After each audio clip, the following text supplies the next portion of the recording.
100-150 साल से रह रहे हमारे झारखंड के मूलवासियों,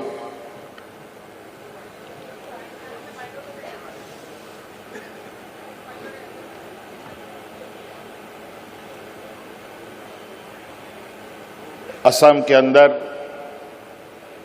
विशेष रूप से आज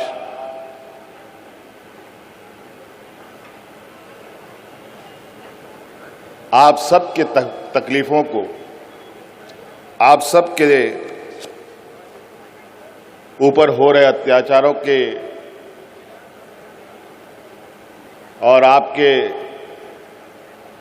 व्यथाओं को सुनने के लिए हम यहाँ आए हैं। हम लोग झारखंड से आते हैं और कहीं ना कहीं झारखंड का जुड़ाव भी आप लोगों का बहुत पुराना रहा है।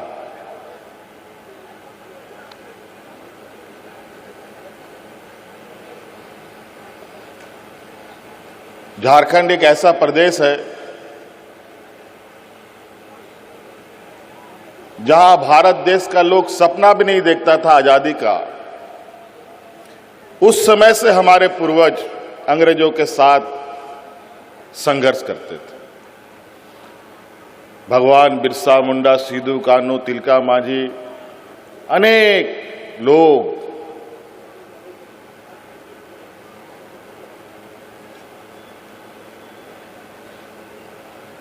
हमारे पीढ़ियों को बचाने के लिए, हमारे जल जंगल जमीन को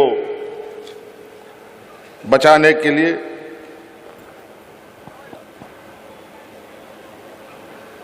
अपना बलिदान दिया। आखिर ऐसा क्यों? हमसे ज्यादा बुद्धि वाला लोग, पैसा वाला लोग, अमीर, ज्ञानी, सामाजिक रूप से मजबूत लोग भी हैं। वो लोग क्यों नहीं लड़े? क्यों ही आदिवासी सबसे पहले अंग्रेजों के साथ लोहा लिया? आप इससे अंदाजा लगा सकते हैं कि हम उस समाज के लोग हैं जहां हम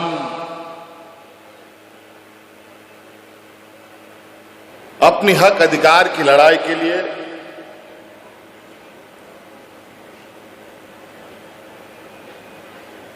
हमेशा संघर्ष किया है।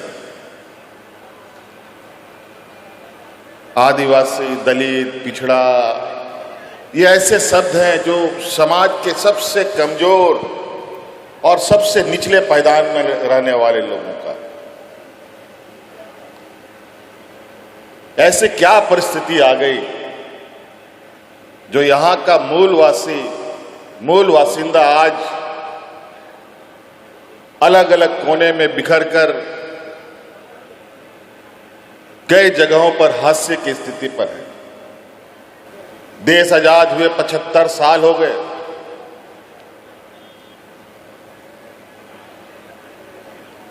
कई नीतियां बनी, कानून बने,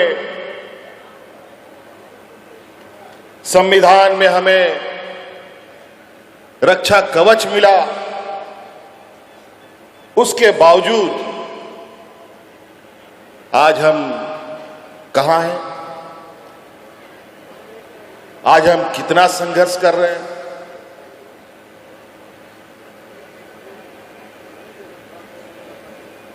ये आप बहुत बेहतर तरीके से जानते हैं। आदरणीय दिसोम गुरु शिबू सोरेन जी आज हमारे बीच में नहीं है। जब उन्होंने अलग राज्य की परिकल्पना की तो बाजार का लोग हंसता था कि आदिवासी लोग राज बनाएगा, ये लोग तो हड़िया दारू पी करके पेड़ के नीचे पड़ा रहे। आज सच्चाई पूरे देश के सामने है। 2000 ईस्वी में अलग राज्य बन गया। ये बात सही है। उस समय यही नारा लगता था झारखंड में, कैसे लेंगे झारखंड, लड़ के लेंगे झारखंड। आदो बाबन बतावा झारखंड बन हथावा। ना मोबाइल, ना गाड़ी, ना मोटर, उसके बावजूद झारखंड के लोग झारखंड के लिए, झारखंड के जल जंगल जमीन के लिए चींटियों की तरह एकजुट हो जाते हैं। हम लोगों ने जो 5 साल के अंदर जो वहां के आदिवासी, वहां के मूलवासी, जो जिनके पास जो लोग कभी ना शहर देखा, ना ब्लॉक देखा, ना डीसी, एसपी, सीओ, किसी को नहीं जानता, ऐसे लोगों तक हम लोग की आवाज जाने लगी, हमारी योजनाएं जाने लगी। आज जिस अंग्रेजों के साथ हमारे पूर्वज लड़ाई लड़ते थे, संघर्ष करते थे, और जो अंग्रेज हम लोग को गुलाम बना करके बंधुआ मजदूरों के तरह हम लोग के साथ व्यवहार करता था, आज उन अंग्रेजों के बगल में हमारा नौजवान जब बैठ करके उसके साथ पढ़ाई पढ़ा, बड़ी शिक्षाएं ले रहा है। चाय का उद्योग, इस देश का चाय का उद्योग आदिवासियों के खून पसीने से चलता है। पूरा देश का चाय का उद्योग, और इस मंत्र का काट एक ही है कि हमें एकजुट रहना होगा। कोई उपाय नहीं है, और एक ही रास्ता चलना होगा। दुनिया भर लोग आएंगे रास्ता दिखाने के लिए, दुनिया भर का मंच सजेगा, दुनिया भर का नेता आएगा, कई लोग आपको बहुत लच्छेदार भाषण सुनाएंगे। हम लोग लच्छेदार भाषण वाले लोग नहीं हैं, हम लोग ऐसे लोगों के सिपाही हैं, और ऐसे राह दिखाने वाले लोगों के सिपाही हैं